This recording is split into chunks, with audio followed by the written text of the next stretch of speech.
Bismillahirrahmanirrahim. Assalamualaikum warahmatullahi wabarakatuh. Perkenalkan, nama saya Muhammad Erfan. Saya merupakan salah satu dosen aktif di program studi pendidikan guru sekolah dasar Fakultas Keguruan dan Ilmu Pendidikan Universitas Mataram. Saya merupakan salah satu dosen yang mengikuti Serdosmat pada tahun 2022 di gelombang pertama atau gelombang 1.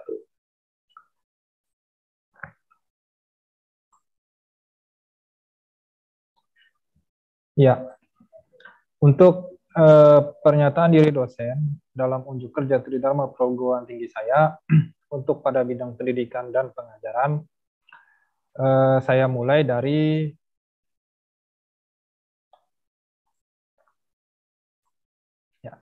dari riwayat pendidikan.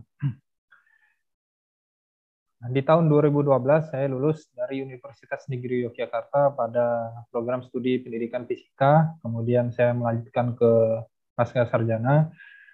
Di tahun 2015 saya lulus juga dari Universitas Negeri Yogyakarta pada program studi pendidikan ilmu pengetahuan alam atau pendidikan sains. Karena latar belakang riwayat pendidikan saya inilah, maka saya dipercaya untuk mengampu mata kuliah yang ada kaitannya dengan sains, yaitu pembelajaran sains di sekolah dasar. Nah, untuk secara keseluruhan, mata kuliah yang pernah dan sedang saya ampu, yang pertama yaitu mata kuliah perkembangan peserta didik atau mata kuliah pembelajaran sains SD, yang dimana di dalamnya saya berserta tim dosen yang ada di program studi pendidikan guru sekolah dasar pernah mengembangkan salah satu buku ajar, yaitu buku perkembangan peserta didik yang diterbitkan oleh Sanabil pada Desember tahun 2020. Mata kuliah kedua yaitu pembelajaran sains sekolah dasar. Di dalam pembelajaran sains sekolah dasar ini, saya pernah mengembangkan buku ajar yang berjudul Belajar Menguasai FP Circuit, yaitu aplikasi simulasi rangkaian listrik berbasis Android. Nah, buku ini diterbitkan oleh Yayasan Pendidikan dan Sosial Indonesia Maju. Kemudian yang ketiga adalah mata kuliah pendidikan sains SD. Kemudian buku ajar yang pernah saya kembangkan adalah pengantar mekanika teoritis yang kemudian juga diterbitkan oleh Sanabil. Kemudian yang keempat adalah mata kuliah pengembangan media pembelajaran SD. Buku ajar yang pernah saya kembangkan adalah buku belajar Python untuk pemula yang juga diterbitkan oleh Sanabil pada tahun 2021. Kemudian bahan ajar yang pernah saya kembangkan adalah yang pertama perkembangan peserta didik dengan ISBN 9786233170871. Kemudian belajar Python untuk pemula dengan ISBN 9786233172592. Kemudian buku pengantar mekanika teoritis, karena saya pada S1-nya adalah di program studi pendidikan fisika, jadi catatan kuliah saya buat ke dalam buku.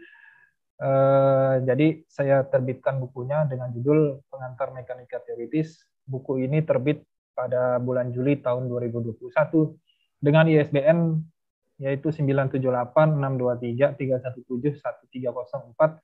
Kemudian buku pertama saya yang dimana saya sendiri sebagai penulisnya adalah buku tentang belajar menguasai FP Circuit, yaitu aplikasi simulasi rangkaian listrik berbasis Android. Jadi kita bisa mensimulasikan berbagai rangkaian listrik, dan rangkaian listrik ini sangat penting dikuasai oleh calon guru sekolah dasar karena ada di dalam kompetensinya itu mahasiswa calon guru sekolah dasar dapat membedakan rangkaian seri dan rangkaian paralel serta aplikasinya dalam kehidupan sehari-hari. Kemudian untuk mata kuliah pembelajaran sains sekolah dasar, jadi mata kuliah ini diperuntukkan bagi mahasiswa semester 5. Kemudian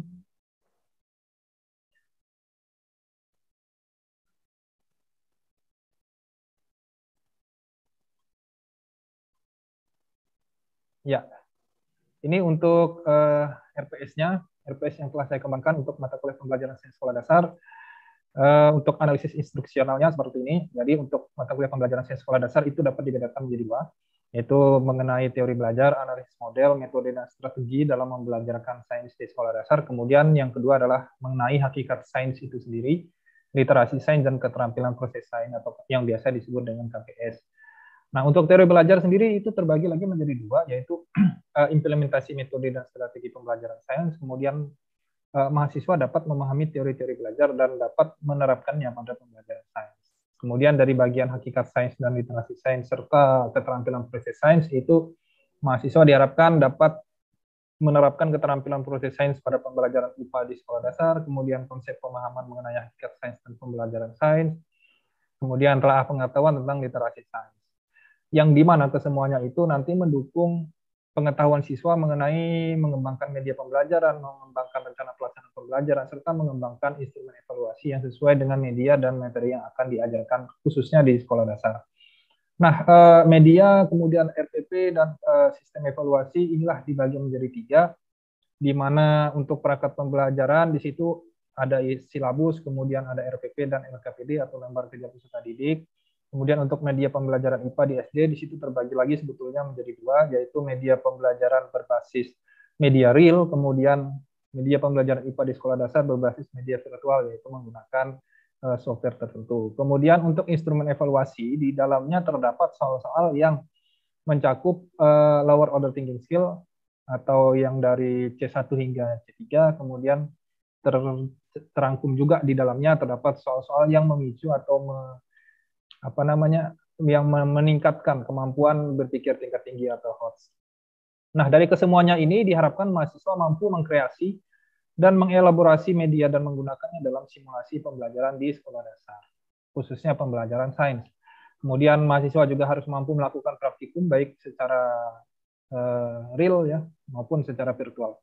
Nah, dari semuanya itu mahasiswa diberikan kesempatan untuk melakukan simulasi atau peer teaching dalam membelajarkan sains di sekolah dasar, sehingga capaian pembelajaran lulusan dapat tercapai, yaitu pembelajaran sains yang berkualitas sesuai dengan kurikulum tingkat sekolah dasar yang digunakan saat ini. Kemudian untuk rencana pembelajaran semesternya saya sudah buatkan ini untuk semester 5 dengan bobot 3 SKS dengan kode mata kuliah yaitu 411222. Nah, sebagaimana dapat Anda lihat pada capaian pembelajaran itu terdapat 8 CPL, yang dimana CPL 1 hingga CPL 4 itu merupakan kompetensi sikap, jadi sikap ke-4, sikap ke-8, sikap ke-9, dan sikap ke-10, yang dimana sikap ke-4 itu merupakan mahasiswa itu dapat berperan sebagai warga negara yang bangga dan cinta tanah air, memiliki nasionalisme serta rasa tanggung jawab pada negara dan bangsa. Kemudian CPL 2 yang merupakan sikap ke-8 yaitu menginternalisasi nilai, norma, dan etika akademik. Kemudian CPL ketiga yang berupa sikap ke-9 merupakan mahasiswa dapat menunjukkan sikap bertanggung jawab atas pekerjaan bidang keahliannya secara mandiri. Kemudian yang CPL keempat yang merupakan sikap ke-10 yaitu menginternalisasi semangat kemandirian, kejuangan, dan kewirausahaan. Kemudian CPL 5, mahasiswa mampu menguasai prinsip dan teori pendidikan di sekolah dasar. Ini merupakan kompetensi pengetahuan. Kemudian CPL 6 yaitu kompetensi pengetahuan ketiga, yaitu mahasiswa mampu menguasai pengetahuan konseptual di bidang studi di sekolah dasar meliputi bahasa Indonesia, matematika, IPA, IPS, PKN, sosial budaya, dan PJOK. Kemudian di CPL 7, mahasiswa mampu menyusun deskripsi saintifik hasil kajian dalam bentuk skripsi dan laporan akhir dan mengunggahnya dalam laman perguruan tinggi. Kemudian CPL 8 yaitu mahasiswa mampu menerapkan pengetahuan konseptual bidang studi di sekolah dasar meliputi bahasa Indonesia, matematika, IPA, IPS, PKN, SBDP, PJOK melalui perancangan dan pelaksanaan pembelajaran dengan metode saintifik sesuai dengan etika akademik. Kemudian dari RPS ini juga terdapat 4 capaian pembelajaran mata kuliah atau CPMK, yang dimana CPMK 1 yaitu melalui serangkaian kuliah daring, penugasan dan diskusi mahasiswa semester 5 S1 PGSD FKIP Universitas Mataram diharapkan mampu memahami hakikat sains, literasi sains, dan menganalisis keterampilan proses sains atau yang biasa disingkat dengan KPS. Kemudian CPMK 2 yaitu melalui serangkaian kuliah daring, penugasan, dan diskusi mahasiswa di semester 5. Mahasiswa diharapkan dapat mampu memahami teori belajar dan mampu menganalisis model, metode, dan strategi dalam pembelajaran sains di sekolah dasar. Kemudian di CPMK 3 melalui serangkaian kuliah daring, penugasan, dan diskusi mahasiswa semester 5 S1 PGSD FKIP Universitas Mataram diharapkan mampu mengkreasi atau mencipta media pembelajaran sekaligus merancang rancangan pelaksanaan pembelajaran dan evaluasi yang sesuai dengan media dan materi yang diajarkan. Jadi kemudian CPMK yang keempat 4, yaitu melalui serangkaian kuliah daring, penugasan, diskusi mahasiswa semester 5, diharapkan mampu mengkreasi media dan menggunakannya dalam simulasi pembelajaran. Nah, dari keempat CPMK ini diturunkan lagi menjadi 10 CPMK. Nah, jadi koreksi CPMK terhadap sub CPMK di sini dari 10 CPMK tersebut, jadi sub CPMK 1, sub CPMK 2, dan sub CPMK 3, kemudian sampai sub CPMK 3 itu mendukung atau integral dari turunan dari CPMK 1. Kemudian sub CPMK 4 dan sub CPMK 5 yang ini merupakan turunan dari CPMK 2. Kemudian sub CPMK 6 hingga sub CPMK 8 itu merupakan turunan dari CPMK 3. Kemudian sub CPMK 9 dan sub CPMK 10 merupakan turunan dari CPMK keempat. Kemudian untuk deskripsi singkat mata kuliah ini yaitu mata kuliah pembelajaran sains SD adalah mata kuliah yang memiliki bobot 3 SKS. Diharapkan melalui pembelajaran tatap muka, penugasan, dan diskusi, mahasiswa pada mata kuliah ini mampu membuat rencana pelaksanaan pembelajaran, mengelola dan mengevaluasi pembelajaran, dan mengembangkan kualitas pembelajaran sains atau pembelajaran IPA sesuai dengan kurikulum di sekolah dasar yang berlaku. Untuk saat ini masih kurikulum 2013. Kemudian bahan kajian pada mata kuliah ini yang pertama adalah hakikat pembelajaran IPA, kemudian literasi sains atau literasi IPA, kemudian sebetulnya ada lagi mengenai keterampilan proses sains atau keterampilan proses dalam pembelajaran IPA, kemudian teori-teori belajar dan penerapannya pada pembelajaran IPA, kemudian keterampilan proses sains pada pelajaran IPA SD, kemudian media pembelajaran IPA, kemudian yang keenam adalah metode dan strategi pembelajaran IPA SD. Kemudian untuk rujukan, di sini terdapat 3 rujukan utama, yaitu oleh Black mengenai Getting Science yang diterbitkan oleh Taylor and Francis. Kemudian yang kedua adalah Pendidikan IPA 2 yang ditulis oleh Darmojo dan Kaligis. Kemudian yang ketiga adalah buku dengan judul Science in Elementary Education. Ini dipublikasikan oleh Macmillan yang ditulis oleh Gega. Kemudian ada referensi pendukung, ada 3 referensi pendukung di sini. Kemudian mata kuliah ini didahului oleh mata kuliah prasyarat, yaitu mata kuliah pendidikan sains SD. Nah, sebagaimana saya kemukakan sebelumnya, untuk mata kuliah pembelajaran sains SD, ini merupakan mata kuliah yang diberikan pada semester 5. Kemudian, sebelumnya di semester 4, nah, itu terdapat mata kuliah pendidikan sains SD. Nah, selanjutnya,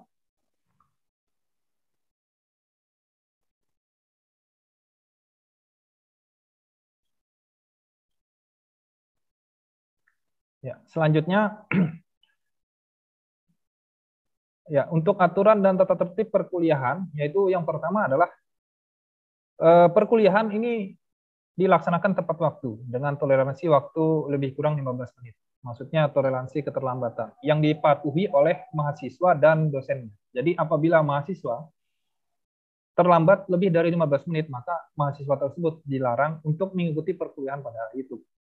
Demikian juga dosennya, apabila saya sendiri tidak bisa menghadiri perkuliahan lebih dari 15 menit, maka saya akan menghubungi pihak ketua kelasnya ya. Kemudian saya akan mendiskusikan kira-kira kapan waktu pengganti.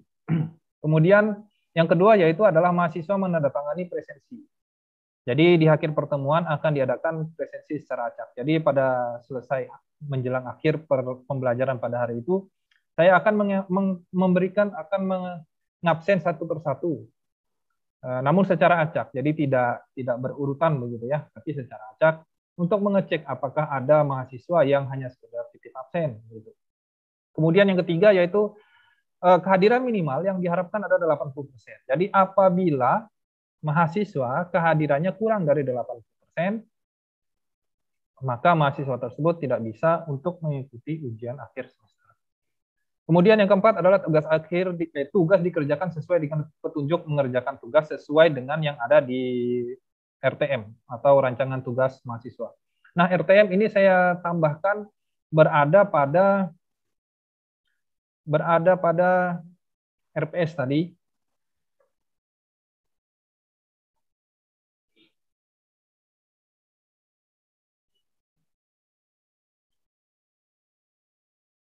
Ya, jika kita scroll ke bawah, ini ada selain RPS juga ada RTN-nya. Ini untuk SAP-nya, kemudian RTN-nya ada di bagian bawah. Nah, ini dia RTN-nya, rancangan tugas mahasiswa. Jadi sebelum perkuliahan mahasiswa sudah bisa merengreng atau mengukur kira-kira di tugas ini apa yang harus saya lakukan, apa yang akan saya lakukan, bagaimana kiat-kiat mengerjakan tugasnya, petunjuknya juga sudah ada. Kemudian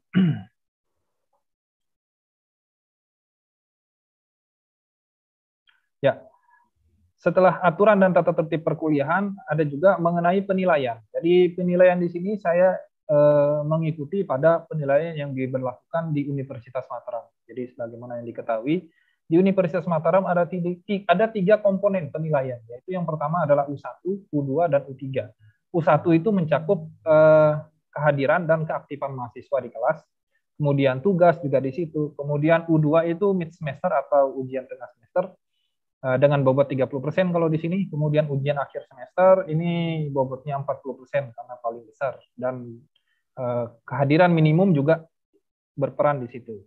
Untuk kehadiran dan keaktifan tadi saya memberikan proporsi 10%, kemudian tugas 20%, mid semester 30%, dan ujian akhir semester atau UAS itu 40%. Baik, untuk selanjutnya kegiatan yang saya lakukan di kelas adalah sebagai berikut.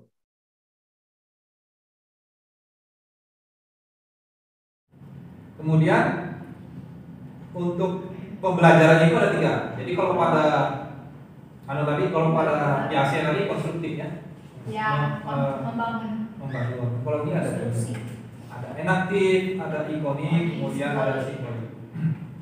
Kemudian, nah contohnya ini. Nah, ini saya sudah siapkan media pembelajarannya.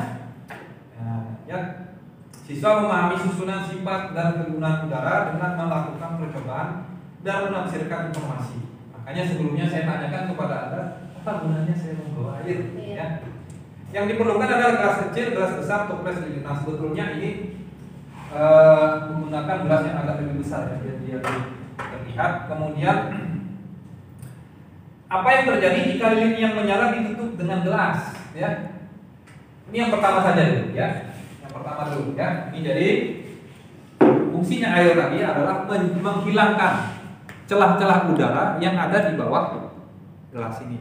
Ya, jadi kalau misalkan saya tuang di sini. Nah, saya tuang ke sini, ya sampai tertutup. Kemudian ini saya nyalakan.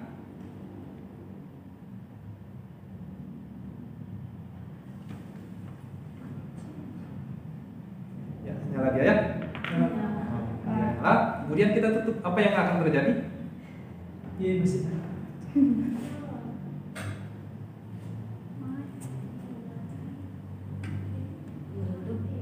Ya, mati. Nah, airnya?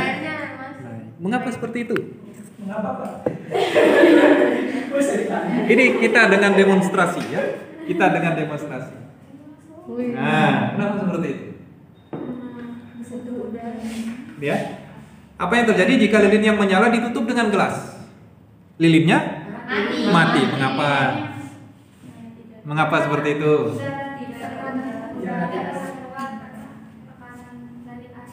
Tekanan itu di dalam gelas cuma sedikit lagi ya. Jadi sesuai dengan topiknya di sini, udara diperlukan bagi pembakaran. Jadi esensinya api itu akan ada kalau ada oksigen, kalau ada udara. Nah, bagaimana cara pemadam kebakaran itu menghentikan kobaran api? Nah, dengan air ya, disiram air. Maksudnya disiram air itu untuk menghalangi udara itu, untuk di sama api. Api itu ada kalau ada udara. Kalau nggak ada udara atau ada oksigen. Kalau nggak ada oksigen dia nggak akan nyala. Nah, ketika ini kan ada oksigennya, sekarang nyala dia. Tetapi ketika ditutup, oksigen yang ada di dalam sini itu habis dikonsumsi sama apinya. Nah, lama-lama habis, mati dia. Ya. Pertanyaan kedua, apa yang terjadi pada lilin jika ditutup dengan 3 gelas yang berbeda ukuran? Mari kita coba. Ya. Ini 3 berbeda ukuran ya. Semoga bisa kelihatan. Ini saya baru pertama kali juga melakukan eksperimen seperti ini. Bisa lihat ya di kursinya.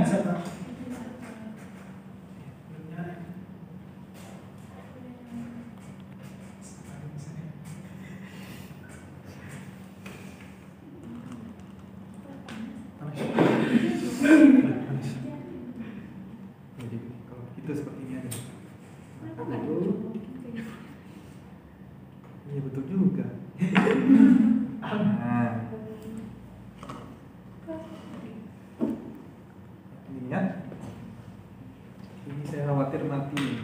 Oke, mari kita tutup. Sama yang ketiga.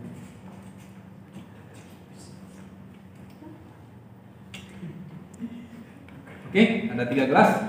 Bisa minta tolong bantu saya. Sini satu. Nah, ini ya. Ini nutupnya barengan. Satu lagi. Nutupnya barengan. Ini yang di tengah. Nah, ini yang di sini. Ya. Nah, saya nutup yang ini, banyak yang ini. Menawar yang ini. Ya. Hati-hati tutup. Mari kita tutup. 1, 2, 3. Lepas dong. Kita dimulai. Yang dimulai paling cepat.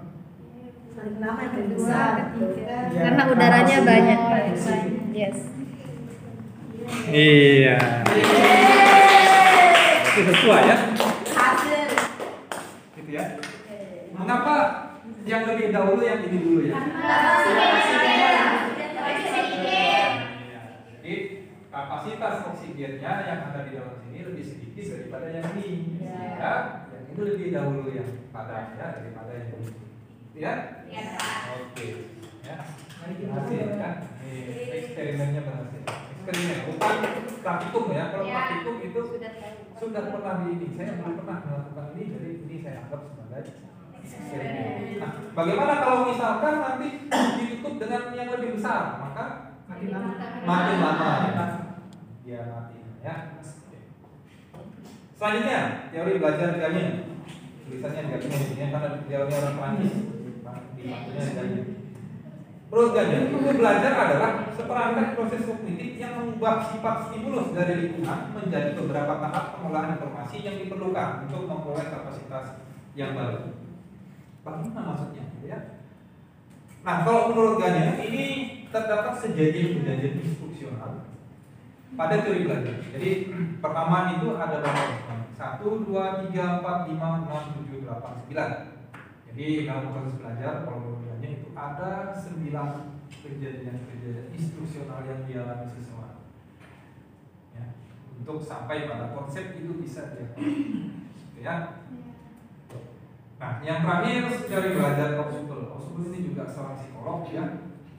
Kalau orang zaman dulu itu kacamata itu besar-besar. Ya.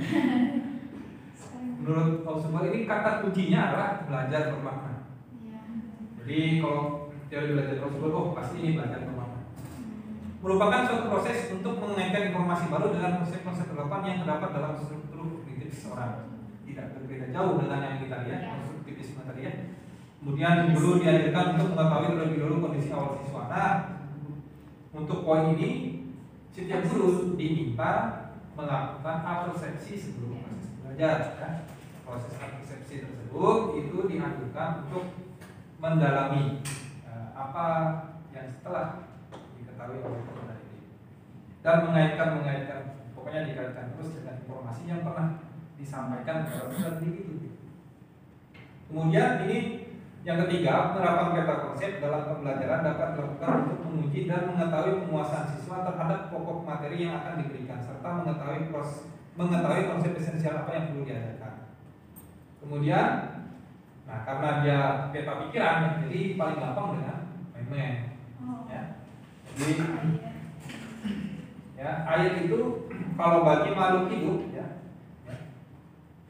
diperlukan oleh si Amir, wakilnya itu manusia, kemudian ayam, kucing dan lain sebagainya ini untuk siswa sekolah dasar yang menggunakan ini juga bisa jadi skripsinya, efektivitas penggunaan mindmap dalam mengajarkan konsep IPA apa, ya.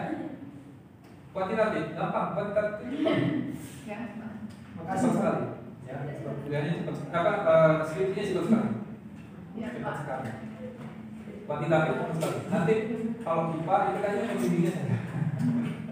Kuantitatif itu sederhana. Jadi ada 3 uji siswa ada ambillah 2 kelas, 1 kelas juga boleh apa.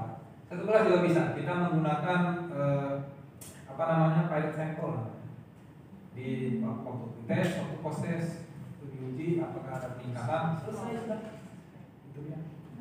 Kalau kualitatif Anda harus bisa menulis lancar. Iya. Anda harus bisa menulis lancar. Ya. Anda harus banyak menulis, menguraikan mendeskripsikan dan deskripsinya itu harus detail, ya, harus mendalam. Itu paling penting. Tidak perlu SPSS, saya ajarin Python. Analisisnya tidak perlu pakai SPSS. Tidak perlu pakai laptop juga nggak apa-apa, pinjam dari temannya boleh. Betul. Pakai laptop tapi pinjam temannya boleh. Karena kita langsung online, secara online saja. Ini apa namanya analisis datanya, uji T, kemudian uji normalitas, uji homogenitas. Tidak perlu menggunakan SPSS karena kalau SPSS Anda harus install, harus menggunakan cracknya gitu. Dan itu saya tidak mau. Karena itu istilahnya kita tidak membeli softwarenya, kita menggunakan secara gratis. Seharusnya kita itu bayar menggunakan SPSS karena orang yang membuat itu kan sudah susah-susah membuat, dia menjual softwarenya dan kita membeli software itu. Tapi karena ada bajakannya, versi bajakannya, kita gunakan itu. Dan itu sebetulnya tidak baik, tidak bagus. Jadi saya mengurangi hal tersebut. Jadi saya sediakan cara analisis data yang lain selain dengan SPSS. Uji T dengan Excel juga bisa. Uji T dengan Excel juga bisa, ada add-on. Itu kalau kuantitatif, ya. Nah ini sebetulnya saya sudah siapkan quiz, ya. Kita menggunakan apa namanya? Tahu ini? Quizzes, ya. Kita menggunakan quizzes, ya. Kodenya 582017. Ya. Kemudian ini ada penugasan. Jadi sebetulnya Anda dibagi menjadi 4 kelompok. Jadi anggaplah kelompok pertama itu bernama kelompok biasa, kelompok kedua namanya runner, kemudian kelompok ketiganya dan kelompok keempat kelompok biasa.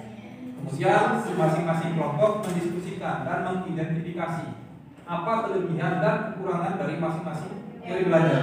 Ya. Terus masing-masing kelompok mempresentasikan hasil diskusi kelompoknya. Kemudian refleksi. Nah, dari refleksi ini apa yang telah Anda pelajari pada perkuliahan hari ini? Nah, dari belajar apa saja tadi? Ada bagus,